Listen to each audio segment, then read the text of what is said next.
मैं शांति का अटल प्रहरी खड़ा हूं। यदि दुष्ट नेत्र इस निश्चलता को भंग करने का साहस करें तो मैं उद्भिद शांति का उग्र प्रवर्तक बन उठूं। अचूक, अभेद्य, सटीक जुटता है, जिसका जब भी जिक्र आता है दुश्मन थर्राता है, उसे इंडियन एयरफोर्स कहा जाता है।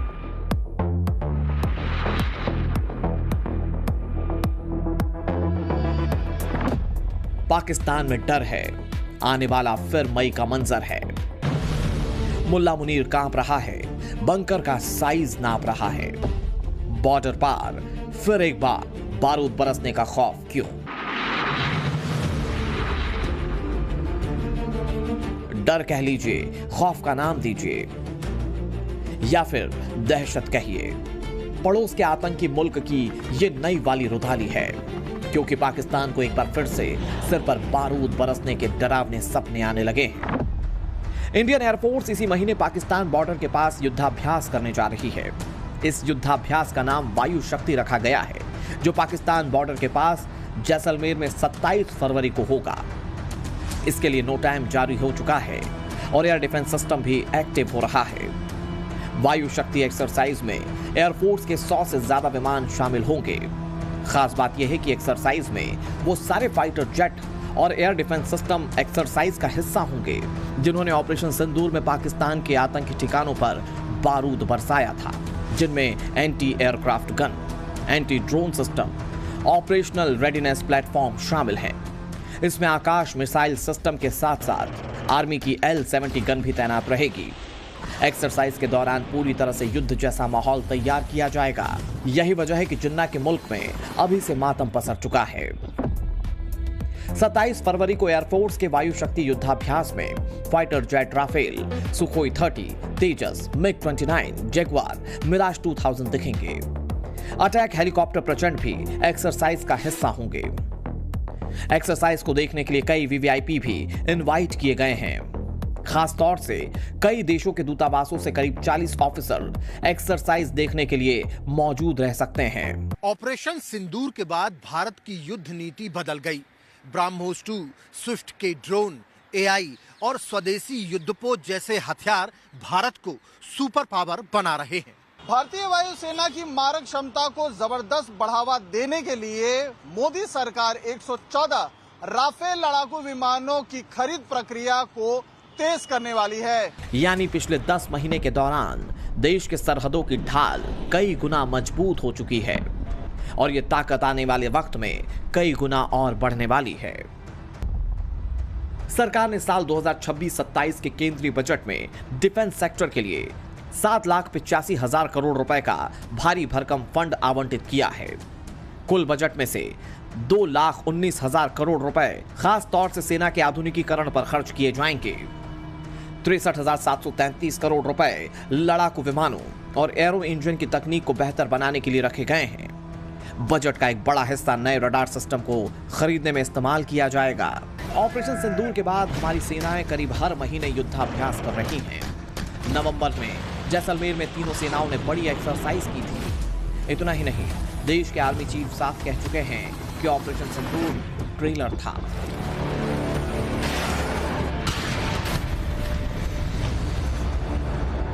आगे आने वाले हालात कैसे होंगे, ये इसके बारे में हम पूरी तैयारी करके बैठे हुए हैं। और अगर कोई ऐसा हमें मौका देता है पाकिस्तान, तो हम उसका भरपूर एक शिक्षा प्रदान करना चाहेंगे उसको कि कैसे एक जिम्मेवार नेशन को अपने पड़ोसियों से बिहेव करना चाहिए। ऐसा ही होना है, आज नहीं तो कल होना है। जिन्ना के आतंकी मुल्क का यह परमानेंट रोना हो चुका है। यही वजह है कि जिस वक्त हमारी सेनाएं पाकिस्तान की सरहद पर बारूदी एक्सरसाइज की तैयारी कर रही हैं, पाकिस्तान का आर्मी चीफ छिपने के लिए बंकर तलाश रहा है, क्योंकि मुनीर को भी पता है कि ताली पीटने वाली पाकिस्तानी आवाम के सामने जितनी भी बड़ी बड़ी बातें कर ले, जिस दिन हिंदुस्तान की तरफ नजर उठाए तो वो पड़ोस के आतंकी मुल्क के वजूद का जूनियर मदनी, सीनियर मदनी, ओवैसी, हुमायूं कबीर, इमरान मसूद, इमरान प्रतापगढ़ी, इनमें से देश का मुसलमान किसे अपना लीडर मान रहा है? आज इस मुद्दे पर ग्राउंड से रिपोर्ट लाया हूं, लेकिन शुरुआत इस रिपोर्ट से।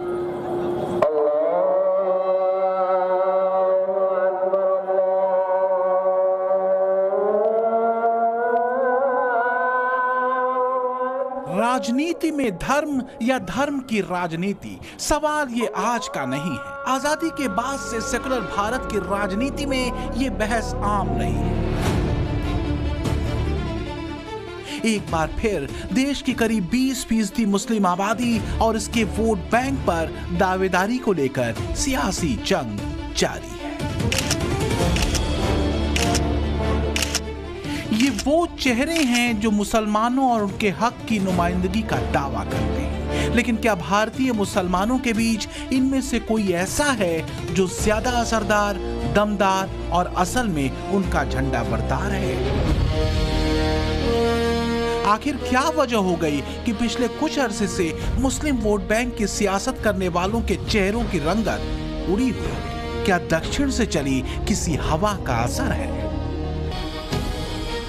ओवैसी एआईएमआईएम का परचम लेकर हैदराबाद से निकले। बिहार के विधानसभा और महाराष्ट्र के निकाय चुनावों में एआईएमआईएम के प्रदर्शन ने मुस्लिम वोट बैंक की सियासत करने वाली कथित सेकुलर पार्टियों के नेताओं की सांसत बढ़ा दी है। सवाल है कि क्या 26 में बंगाल की धरती पर ममता की मुसीबत बढ़ने वाली है? 27 में यूपी के समर में अखिलेश की फजीहत होने वाली है। बड़ा रोचक है बैटल ऑफ नॉर्थ और बैटल ऑफ ईस्ट। भारी मंचों से ऐलान हो रहा है, मुस्लिम वोट बैंक बिखरे नहीं, एक रहे, इसको लेकर ताकीद की जा रही है। बिहार इलेक्शन के बाद महाराष्ट्र के लोकल बॉडी नतीजों के बाद से पारा चढ़ा हुआ है। खलबली मुस्लिम वोट बैंक को लेकर है। ओवैसी की राजनीतिक लाइन से भले नाइत्तफाकी न हो, भले कट्टरपंथी लकीर से कोई परहेज न हो, लेकिन फिर भी सेक्युलरिज्म की दुहाई देते मौलानाओं के धार्मिक जलसों में सियासी सूचनाएं दी जा रही। तो मौलानाओं से लेकर कथित सेकुलर दलों के नेताओं के निशाने पर ओवैसी है। ओवैसी को हदों में रहने की ताकीद दी जा रही है। संदेशे भिजवाए जा रहे हैं ताकि नॉर्थ और ईस्ट के बैटल में कथित सेकुलर दलों के हाथों से सत्ता फिसल न जाए गई। नॉर्थ का बैटल यानी उत्तर प्रदेश और ईस्ट का बैटल मतलब खास तौर से बंगाल। बंगाल में इसी साल चुनाव होने हैं। ममता की सत्ता का एक बड़ा आधार मुस्लिम वोट बैंक रहा है। तो वहीं 2027 में यूपी में चुनाव होने हैं और मोटे तौर पर यहां अखिलेश की पार्टी को मुस्लिम वोट एक मुश्त पड़ता रहा है। ओवैसी इन दोनों ही राज्यों में बड़े लक्ष्यों के साथ मैदान में उतरने का ऐलान कर चुके हैं।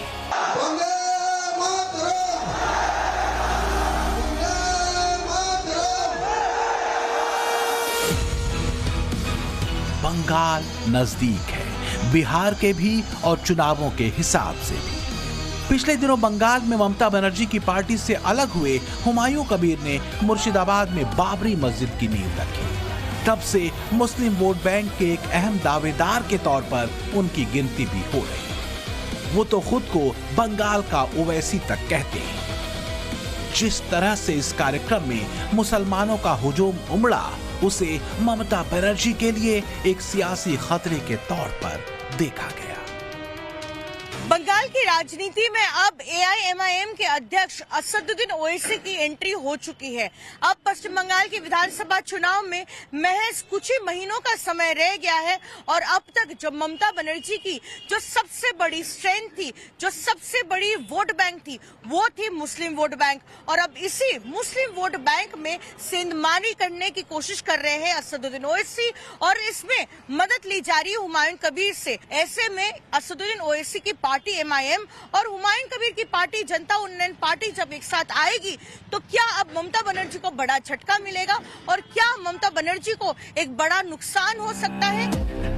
हुमायूं कबीर की जन उन्नयन पार्टी और एआईएमआईएम का साथ आना क्या ममता बनर्जी से मुसलमानों को दूर कर सकता है? ये सवाल बड़ा है। अगर ऐसा हुआ तो ममता के लिए गठजोड़ अलार्मिंग माना जा रहा है। इसे समझिए जरा। पश्चिम बंगाल में मुस्लिम वोटर करीब 30% हैं। इसमें भी बांग्ला बोलने वाले मुसलमान करीब 27% हैं और उर्दू बोलने वाले करीब 3%। 2021 के बंगाल चुनावों में 75% मुस्लिम वोट ममता की पार्टी टीएमसी को मिला था। इस बार अगर हुमायूं कबीर और ओवैसी साथ साथ आए और बंगाल में बिहार और महाराष्ट्र वाली रफ्तार पकड़ी तो सीधा असर ममता बनर्जी के 75% मुस्लिम वोट बैंक पर पड़ेगा। मतलब डायरेक्ट इफेक्ट उन 6 जिलों की सीटों पर पड़ सकता है जो मुस्लिम बहुल है।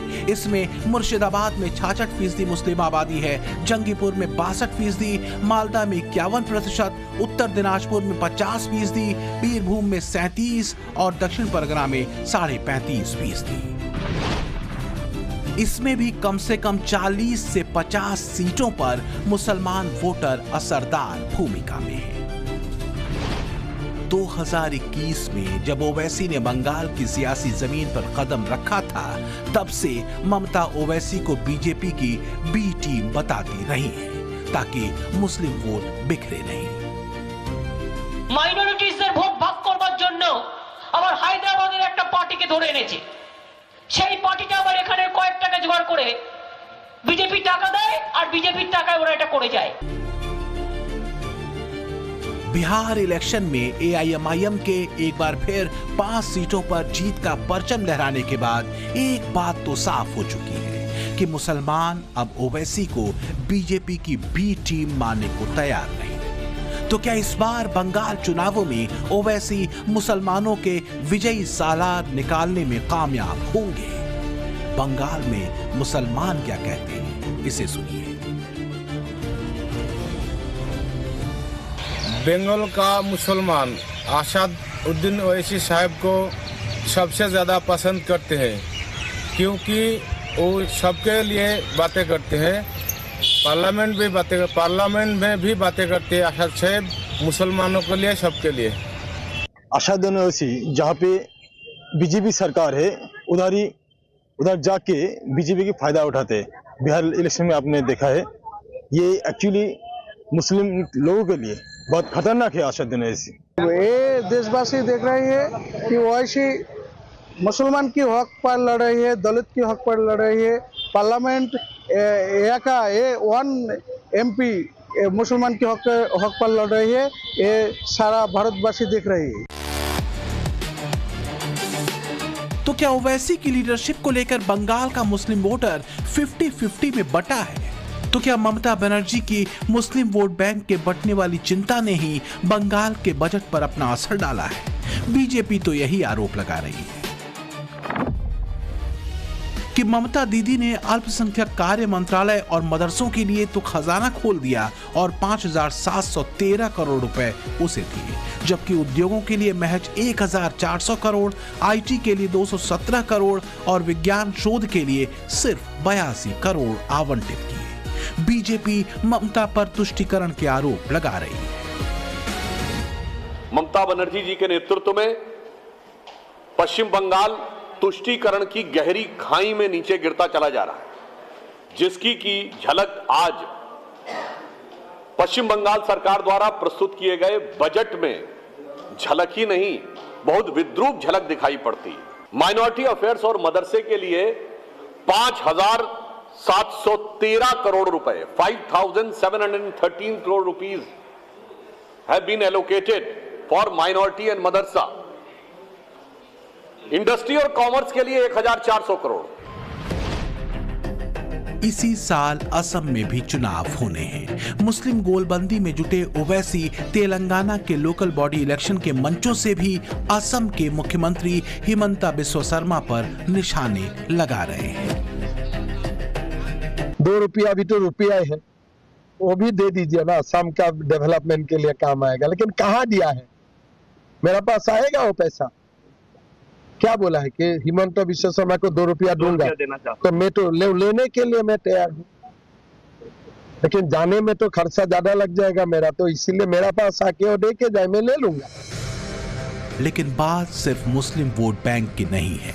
कथित सेकुलर दलों के लिए टेंशन और भी बड़ी है, क्योंकि असदुद्दीन ओवैसी ने मीम और भीम के जिस 2 सूत्रीय एजेंडे पर अपनी राजनीति को कसना शुरू किया है,